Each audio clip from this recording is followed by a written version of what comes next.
ઘરમાં જીવનની શાંતિ, સુખ અને સમૃદ્ધિ જાળવવી એ દરેક વ્યક્તિની ઈચ્છા હોય છે. પરંતુ કેટલીક સામાન્ય વસ્તુઓ જે ક્યારેય આપણને થોડું ઓછું મહત્ત્વ આપતા હોય, વાસ્તવમાં ઘરમાં નકારાત્મક ઉર્જા ફેલાવવાનું કારણ બની શકે છે. ખાસ કરીને જ્યારે આ વસ્તુઓ બંધ પડેલી કે તૂટેલી હોય, ત્યારે એ ઘરમાં સ્થિર નકારાત્મક ઉર્જા બનાવે છે, જે માનસિક તણાવ, અસ્વસ્થતા, વિલંબ અને કુટુંબમાં અસહમતિ લાવવાનું કામ કરે છે. આજે આપણે તે 5 એવી વસ્તુઓ વિશે જાણીશું જેને ક્યારેય ઘરમાં રાખવું ન જોઈએ. દરેક વસ્તુના પાછળની વૈજ્ઞાનિક અને ધાર્મિક માન્યતાઓને સમજતા અમે તમને સમગ્ર માહિતી આપીશું કે કેમ અને કેવી રીતે આ વસ્તુઓ ઘરમાં દુર્ભાગ્ય લાવી શકે છે. પણ તે પહેલાં, જો મિત્રો તમે અમારી ચેનલ પર નવા છો તો ચેનલને સબસ્ક્રાઈબ કરો અને વિડીયો પસંદ આવે તો લાઈક શેર કરી કોમેન્ટ બોક્સમાં જય માં લક્ષ્મી અવશ્યથી લખજો. પ્રથમ વસ્તુ છે બંધ પડેલું ઘડિયાળ. ઘરમાં સમયનું પ્રતીક માનવામાં આવેલું ઘડિયાળ એ માત્ર સમય જોવા માટેનું સાધન નથી, પણ તે ઘરમાં સકારાત્મક ઉર્જાનું પ્રતીક પણ બને છે. જ્યારે ઘડિયાળ સુવ્યવસ્થિત રીતે કામ કરે છે, ત્યારે તે જીવનમાં ચાલતી પ્રગતિ, સુખ, શાંતિ અને સમયસર કાર્યો પૂર્ણ થવાથી સંકેત આપે છે. પરંતુ જો કોઈ પણ કારણસર ઘડિયાળ બંધ થઈ જાય અથવા ખરાબ બની જાય, ત્યારે એનું ઘરમાં રહેવું અત્યંત અશુભ માનવામાં આવે છે. શાસ્ત્રોમાં કહેવાય છે કે બંધ પડેલી ઘડિયાળ ઘરમાં સમયની અવ્યવસ્થા અને અવરોધ લાવે છે. આવા સમયે ઘરમાં રહેવાવાળાને નકારાત્મક અસર થાય છે. ધીમે ધીમે જીવનમાં તણાવ, વિલંબ અને મુશ્કેલીઓ વધતી જાય છે. ખાસ કરીને જો ઘડિયાળ તૂટીને બંધ થઈ જાય અને તેને લાંબા સમય સુધી ન સુધારવામાં આવે, તો એવું માનવામાં આવે છે કે ઘડિયાળમાં અટકી ગયેલી ઉર્જા ઘરના વાતાવરણને કુંડેરું અને અસ્વસ્થ બનાવે છે. ઘરમાં જ્યાં પણ ઘડિયાળ બંધ પડે તે જગ્યાએ નકારાત્મક ઉર્જા વધુ એકત્ર થાય છે. તેથી પરિવારના સભ્યોમાં ચિંતાનો વલણ વધે છે, અભાવનો અનુભવ થાય છે અને ઘરનું સમૃદ્ધિનું પાવર ધીમે ધીમે ઘટે છે. તેથી જ્યારે કોઈ ઘડિયાળ કામ ન કરે તો તેને તરત જ યોગ્ય રીતે મરામત કરવી જોઈએ, અથવા જો મરામત ન થઈ શકે તો તે ઘરમાંથી દૂર કાઢીને યોગ્ય રીતે વિસર્જિત કરવો જરૂરી હોય છે. બીજી વસ્તુ છે તૂટેલું દર્પણ એટલે કે અરીસો. દર્પણ ને હંમેશા ઘરમાં શુભતા અને સકારાત્મકનું પ્રતીક માનવામાં આવે છે. દર્પણ માત્ર આપણું પ્રતિબિંબ જ બતાવતું નથી, પરંતુ તે ઘરની ઉર્જાને પરિબિંબિત કરીને વધારાનું કામ પણ કરે છે. શાસ્ત્રો પ્રમાણે દર્પણ ઘરમાં ઉર્જા, પ્રકાશ અને સમૃદ્ધિનો પ્રવાહ લાવવા માટે ખૂબ મહત્વ હોય છે. પરંતુ જ્યારે દર્પણ તૂટે છે ત્યારે તે એક અત્યંત દુર્ભાગ્ય ચિહ્ન માનવામાં આવે છે. તૂટેલું દર્પણ ઘરમાં નકારાત્મક ઉર્જાને આકર્ષે છે. તેથી મનમાં ઉદાસીનતા, તણાવ, વેરભાવ અને અનાવશ્યક સમસ્યાઓ વધી જાય છે. ખાસ કરીને જો ટુકડા ઘણા હોય અને ટુકડા અલગ અલગ જગ્યાએ વિખરાઈ ગયા હોય, તો ઘરમાં અસ્થિરતા અને અસહજતાનું વાતાવરણ ઊભું થાય છે. તૂટેલા દર્પણને કારણે અનેક અનિચ્છનીય પરિસ્થિતિઓ પણ ઘરમાં ઊભી થતી હોય છે, જેમ કે આરોગ્ય સંબંધિત સમસ્યાઓ, વ્યવસાયમાં અડચણો, પરિવારમાં મનમળ ન રહેવું વગેરે વગેરે.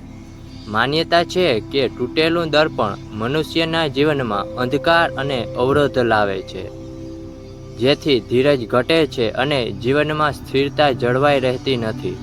તેથી જો કોઈ તૂટેલું દર્પણ ઘરમાં રહે તે જોવા મળે તો તેને તરત જ ઘરમાંથી દૂર કરી દેવું જોઈએ. શ્રેષ્ઠ રીત એ છે કે તૂટેલા દર્પણને સંતોષપૂર્વક વિસર્જિત કરવું, જેથી તેની અવશેષ ઉર્જા ઘરમાં ન રહે. ત્રીજી વસ્તુ છે જૂના ઇલેક્ટ્રિક ઉપકરણો.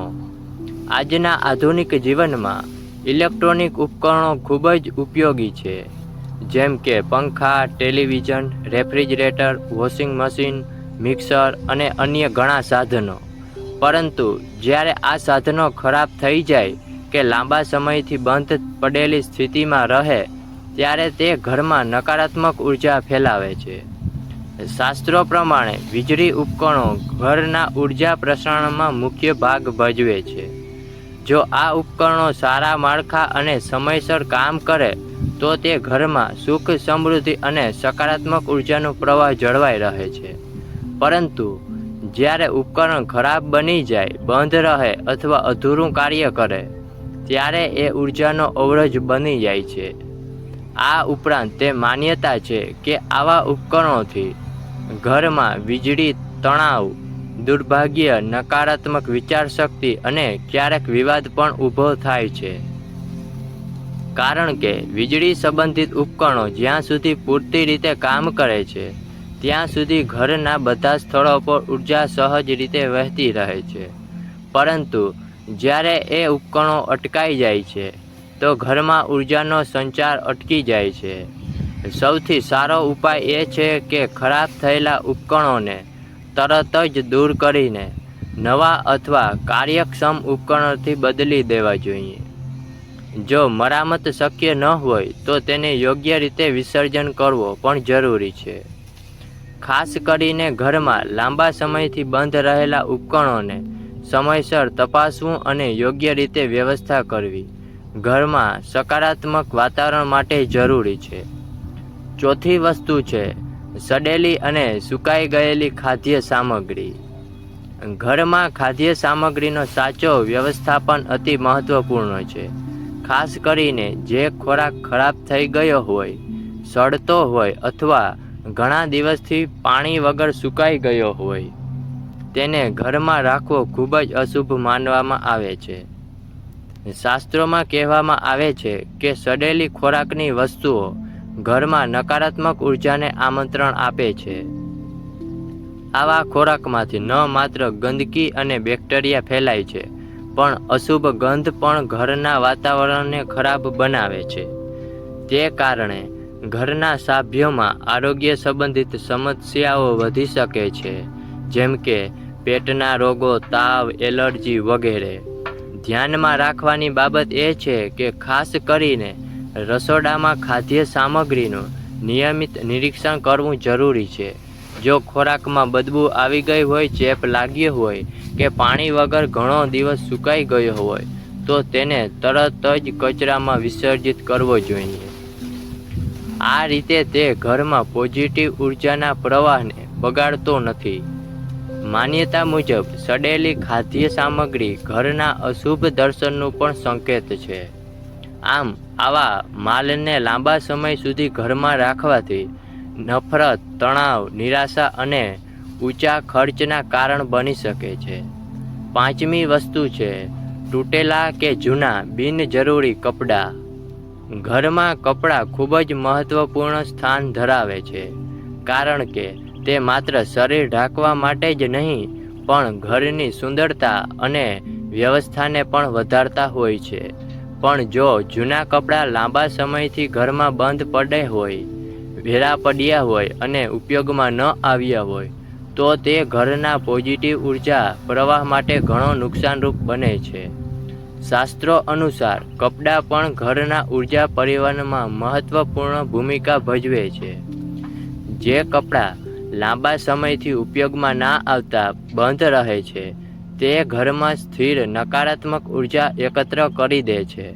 આવી ઉર્જા માનવીના મનમાં ઉદાસીનતા, ઉગ્રતા, તણાવ અને અવ્યવસ્થા લાવવાનું કારણ બને છે. ખાસ કરીને જૂના કપડાં જે સમયસર ધોઈને નહીં રાખવામાં આવ્યા હોય, જે વાસ આવતો હોય કે જે કપડામાં ગંધ હોય તે ઘરમાં શાંતિભંગનું કારણ બને છે. માન્યતા છે કે આવી વસ્તુઓ ઘરના વ્યવસ્થાને ગંદકી અને દુર્ભાગ્યથી ભરપૂર બનાવે છે. જો તમને આ વિડીયોમાં આપેલી માહિતી કામની લાગી હોય તો લાઈક બટન દબાવો તેમજ શેર કરો, જેથી આવું જ જ્ઞાન વધુ લોકો સુધી પહોંચી શકે. અને ચેનલ સબસ્ક્રાઈબ ન કરી હોય તો ચેનલ સબસ્ક્રાઈબ અવશ્યથી કરજો.